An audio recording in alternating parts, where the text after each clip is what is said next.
All right, on to Auburn for us. What an atmosphere, an opportunity to play a night game at their place. They've got incredible atmosphere, which is starting to be the common theme around our conference. But this place is really hard to play. They do an unbelievable job with the whatever you call the game interaction, the crowd, the fans, their students.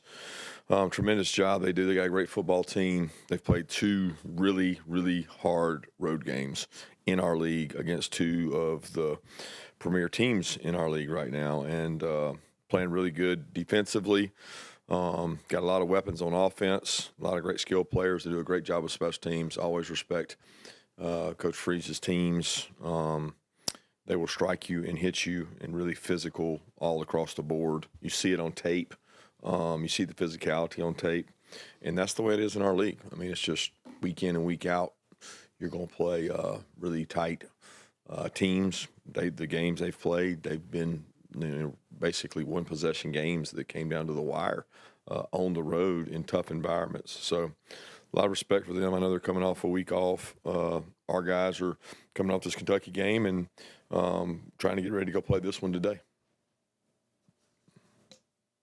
Yeah, Coach, I think you prepared for Hugh Freeze offenses for 6 straight years at Ole Miss and Alabama, from 12 to 16, and now 3 straight years with him as the head coach at Auburn. How have you seen this offense change? How have you seen it evolutionize over the years? Yeah, I would say every offense kind of evolves. Every offense coordinator, they take plays that work against other people, and they use those plays. He's done the same through time. He was one of the first to really start using the RPOs. They still use those. It maximizes your skill on the perimeter, and it forces the hand of the defense to make decisions on how you want to play the run game or the RPO game, which most people think of it as a pass game, but it's really an extension of the run. They do a tremendous job of it, and it's one of the things that Hugh's really been good at for a long time. Yeah, is there anything you can do with your team to sort of maybe mitigate the rest advantage that Auburn has, especially given you guys, your buys always line up with another team being on a buy as well? I don't know anything I can do to mitigate that because this is going to be a physical game. I mean, you have to practice football to get good at football. They'll practice this week, just like we'll practice this week. We've had, I guess, the same number of buys they have, right? So we've had 2. I'm assuming they've had 2. I don't know if they've had their second one yet, but it all evens out. You can't really look at that and try to make an excuse for it. So it is what it is, and we got to go play well. Kirby, with so many guys in and out on the offensive line, what has Drew Boba meant for you guys in his first year as a starter? He's been a tremendous asset in terms of communication. He calms everyone. His snap accuracy has been important. His ability to play at the first level when he's covered up, he's done a really good job controlling zero noses, and then looking at when he's uncovered and getting to the second level and making calls has been good. It's when you're sitting in the middle and you got to communicate to your left and right. He has to be the guy to send the message down the line, and a lot of that's points, mics, communication, which way we're blocking it, how we're blocking it. There's a lot of intricacies that go into that, and he does a good job of that. Hey, Kirby, with Jackson, their quarterback, Arnold, his numbers might not be popping off the page. What has your attention preparing for him and, the big play capability he has with his wide receivers? First thing is his athleticism. He's had 2 or 3 plays that were broken plays or, plays that maybe scramble plays, RPOs that were designed to be thrown, that maybe the look changed, and he takes off running, and he runs for 60 yards. He runs for 70 yards. He doesn't just run for like 8-9 yards and go down. I mean, he runs like a running back. He runs over you, through you, around you, speed. They run gap schemes with him. They run perimeter runs with him. And then probably the toughest thing to defend is when he drops back and he ends up taking off running. So he's a weapon, and they've got weapons around him in terms of the ability to throw the ball downfield. To kind of follow up on that, Kirby, what do you see as far as how capable that offense is with the skill players around Jackson and what they're capable of doing with that offense? Yeah, you see it in games. I mean, they've had several games that have been explosive in use of the skill they have. Like I said, playing on the road in our league is really tough, and they've had 2 times they've gone into you guys know A&M and Oklahoma's environment, and it's just tough places to play. But they have the skill, and they've got a lot of them, and they've got a lot of speed out there with those guys, and that includes their backs. You know, their backs as receivers are fast, athletic guys. Hey, Coach, any updates on Monroe's ankle, Ernest, and Jordan after Kentucky? I think Jordan should be fine. He's had the same issue for a while. He's dealing with some patella tendonitis that he deals with week in and week out. Ernest is working out with us this week and trying to recover, and we'll see where he's at today. And then Monroe has an ankle, but it's probably not as severe as we thought. He's not having any kind of surgery or anything, and we're hopeful to get him back this week. We'll just have to wait and see. He's not going to be able to do a lot today, but we think there's a chance he can go. Yeah, you've mentioned a few times this year that about the secondary getting hands on people. Just kind of, could you expound on what you're looking for in that area and just what you're continuing to see from that group as through 3 SEC games so far? Yeah, getting hands on people helps you cover them. Just don't hold them, right? I mean, we had 2 or 3 holdings the other day late in the game that hurt us in tempo in terms of getting off the field. But, you want to cover somebody, you got to put your hands on them. You got to affect the timing of a route. If you're going to be up on somebody, there's not a lot of purpose in being there if you aren't using your hands. And the advantage in college football over NFL is, you can touch them past 5 yards. So you have to try to use that advantage and knock people, off their route as you cover them. Kirby, we've seen Zachariah and Josh McCray make some pretty big impact. You had a pretty good handful of transfers. How tough is it for guys to come in to the Georgia system and contribute right away? And how do you think some of the other guys are coming along as far as maybe Noah and Elo in terms of being able to make major contributions? I think it's easy to come in and play. We've had a pretty strong history of guys. I thought London came in and played well. Colby obviously has came in and contributed and played well. We've had some success going to the portal and bringing guys in to help our team. I look at ETN last year and the impact he had. So it's easy to do. You have to be the best player or one of the better players at your position. You have to execute at a high level. You got to be better than the guys in front of you and play better than the guys in front of you. That's the truth, whether we're here or anywhere. And I've been very pleased with the guys we've gotten out of there and what they've done to help us. Coach, this is the second road game this year. You guys have played a lot of young players. What usually improves the most from game one in a road game to game two? And what do you think makes it hard and difficult to play at Jordan there? Well, it's not necessarily hard. I mean, it's not what makes it hard at Jordan Hare. It's what makes it hard anytime you go on the road, right? It's an intense, crazy environment. The night games are more so than the day games in terms of that atmosphere that's created. But we practice in that. Like we create an environment of chaos and noise and try to create confusion and do things so that we have to communicate in that. So our guys get to practice in it. We'll have to go out and execute. I don't know what increases from game one to game two on the road more. I think, you got a lot of freshmen that now may not have as much anxiety because they've done it once. There's certainly more anxiety the first time you do it, but it's not like that goes away. You have to be confident and know your plan and execute your plan. Yeah, it seems like Justin Williams has had an uptick in playing time. How has his development progressed, and what is him getting on the field sort of allow you guys to do defensively? Well, he's always been a very competitive. He embodies our FPE. He plays really hard. He's instinctive. He's probably the most positive guy over there. I mean, I guess every game we're in, he's in somebody's ear cheering them on. He's on the special teams cheering them on. He's just a joy to be around and a joy to coach because he's full of positive energy, and I enjoy Justin. He's grown up, and he's getting better. He's getting stronger. He's getting more physical. He's very instinctive, and we need him to keep playing more snaps so we can divide those snaps up among those guys better. Yeah, after going back and watching the film, one, just what do you continue to see out of DeMello and Ellis at corner? And two, what do you feel like is Dalen's biggest benefit in terms of being a veteran leader for those two guys getting more and more playing time this year?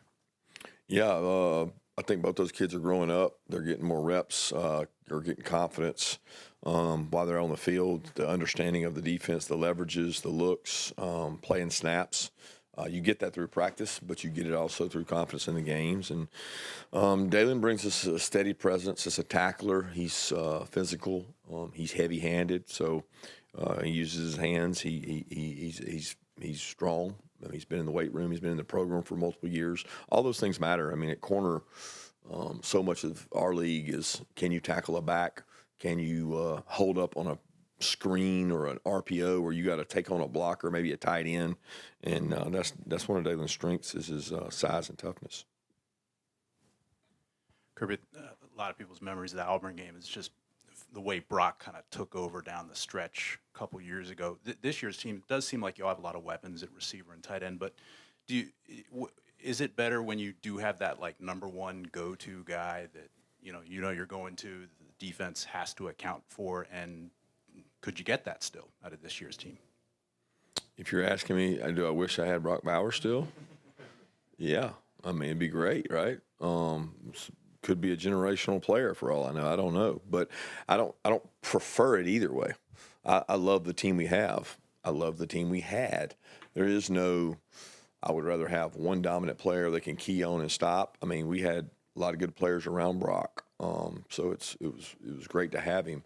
We've got a lot of really good players now that I have a lot of confidence in, and a lot of ability to spread the ball around to a group of people that's dictated by the defense. I don't think people really understand a lot of our reads are based on what the defense does because it gives you an advantage if they do this. It's not just him plays, and him plays get you in trouble sometimes. Kirby, Jesse Palmer on air Saturday said Georgia's defense needs more creativity on third downs. Seems to have guys lined up on most third downs in the same spots. Is that a fair assessment? I don't know. You'd have to ask Jesse. I'm happy for Jesse. I'm glad he makes a living getting to make those decisions. I focus on what gives us a chance to be successful, play well, execute well, who's in the game, what strategy do they have on offense? Are they going fast? Are they going slow? I don't concern myself with it much. Kirby, I know you said you were happy with the fast start, but that's the game plan every game.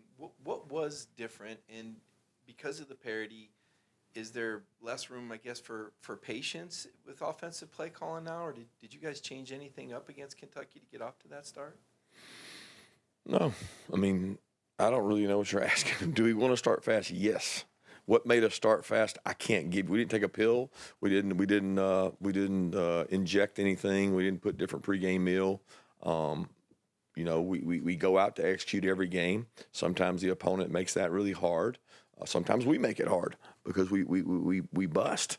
But that's the objective every game. How do we start fast? What do we do to start fast? And how can we execute better than the other team? Because at the end of the day, that's what it's about. What did you make of how Bo played on Saturday, and just what kind of progress have you seen for him over this year? Bo, like I talked about after the game, is he embodies fire, passion, and energy. The guy's happy every day at practice. He loves football. He works his butt off.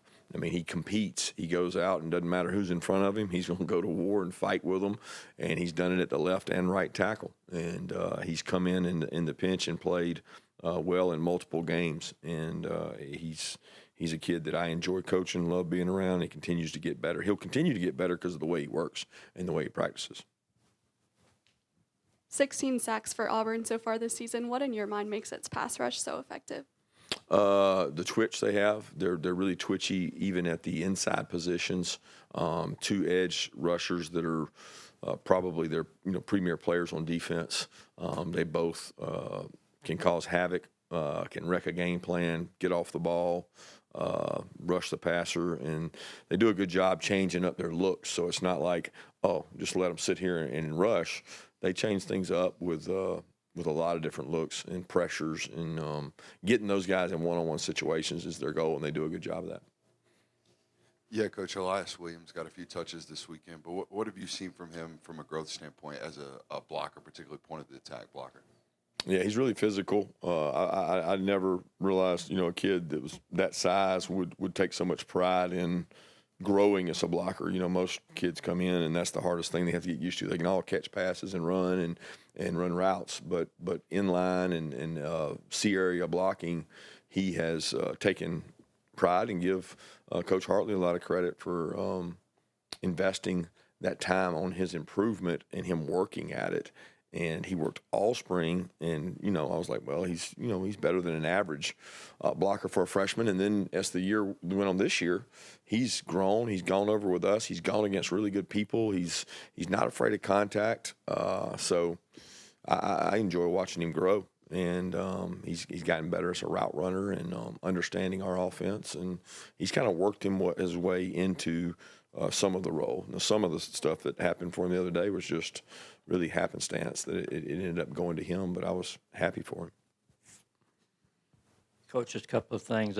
Thomas Blackshear hadn't played the last 3 games. I know he's been on the ability report. Kind of what's up with him?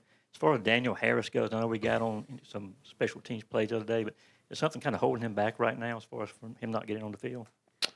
Thomas Blackshear is dealing with a growing injury he's had that he's been trying to fight back from. He's really had it all fall, all camp, all year, and continues to work to rehab to get back from that. And Daniel has continued to play well on special teams. He's done a great job for us, dealing with a little bit of a hamstring issue, but it's about practicing during the week. And the guys that practice the best and play the ball the best and compete, and they're going to play in the games.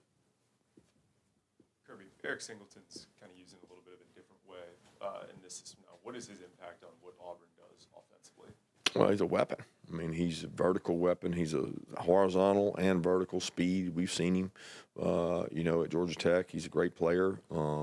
They do a great job getting him touches. They put him in the backfield. They motion him out of the backfield. They hand him sweeps. They take him vertical. They throw him screens. I mean, you have to defend the guy every way possible. That's what good offensive coordinators do with good offensive players. Yeah, when an opposing quarterback has a propensity to seemingly hold on to the football, how does that change how you plan to attack him on Saturday? I don't understand the question. Like when Jackson Arnold seems like he's a propensity to hold on to the football a little bit longer, does that change maybe how you guys might affect him and try and rush him? I don't know. I think that may be a PFF stat or something. I don't know. I don't have any proof that what you're saying is true, so I don't want to make an answer to an assumption that you've made. That's not something that I necessarily believe. I think that he has designed runs, and he looks to run the ball when things aren't there. But I also see him versus pressures get the ball out really quick, and he's had accuracy doing that, and he's played in our league for 2 years, so I don't really have a plan for a quarterback that per se holds the ball. The question of who is Georgia's biggest rivalry goes on and on forever, and it all depends on where you grew up or where you live. And I'm wondering, from your South Georgia perspective, was Georgia-Auburn special? And a second question, did you play a night game at Auburn during your career? Yeah, they're all special. I mean, they're all special. I mean, look at the league and look at the people we play and look at the competitive rivalries. There's obviously a longer standing tradition with this one, which gives you guys something to write about. Our kids and their kids, I promise you, neither one of them know how many years Georgia's been playing Auburn. But it is in the history, and it's been going on for a long time, and it was played in Columbus for quite a while. But that's neither here nor there for this game, because this game is completely independent of the other 100 and however many times these two have played. Yes, I played there at night and coached there at night.